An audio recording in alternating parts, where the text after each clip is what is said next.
Hello welcome back to cook with Asranjum channel. ఏమీ తినబుద్ధి కానప్పుడు ఎల్లిపాయ కారం చేసుకొని తినొచ్చండి. వేడి వేడి అన్నంలో చాలా బాగుంటుంది. ఎల్లిపాయ కారం అయితే రెడీ చేసుకుందాము. పచ్చి జీలకర్ర వేసుకుందాము. జీలకర్ర దంచుకుందాము. జీలకర్ర దంచుకున్నాక కొద్దిగా సాల్ట్ వేసుకుందామండి. 1 స్పూన్ కారం వేసుకుందాము. 2 స్పూన్లు వేసుకుందామండి కారం. ఈ కారంలో వలిచిన ఎల్లిపాయ రెబ్బలు అయితే వేసుకుందాము.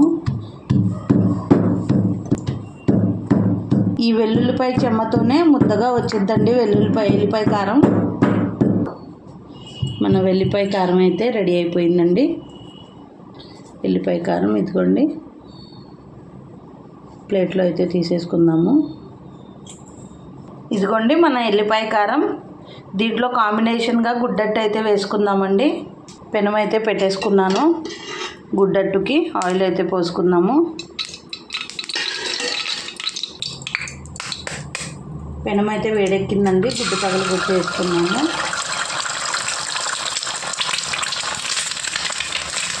రెండు గుడ్లు వేస్తున్నానండి. అప్పుడు కొద్దిగా ఆయిల్ వేసుకుందామండి. చుట్టూరా కొద్దిగా సాల్ట్, కొద్దిగా కారం వేసుకుందామండి. అట్టుపైన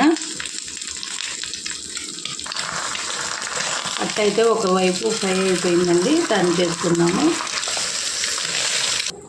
గుడ్డ అయితే తీసేసుకుందామండి. రెడీ అయిపోయింది.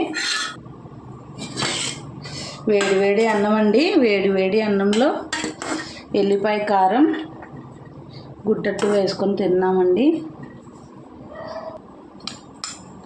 వేడి వేడి అన్నం, ఎల్లిపాయ కారం, నెయ్యి, గుడ్డట్టు. వేడి వేడి అన్నంలో ఇలా నెయ్యితో ఎల్లిపాయ కారం ముద్ద కలుపుకొని తింటే, వేడి వేడి అన్నంలో ఇలా నెయ్యి, ఎల్లిపాయ కారం, గుడ్డట్టు కలుపుకొని తింటే సూపర్గా ఉంటుందండి ముద్ద. మా యూట్యూబర్స్, సబ్స్క్రైబర్స్ అందరికీ ఇదిగోండి ముద్ద. నా వీడియోస్ కనుక నచ్చితే లైక్ చేయండి, షేర్ చేయండి, సబ్స్క్రైబ్ చేసుకోండి.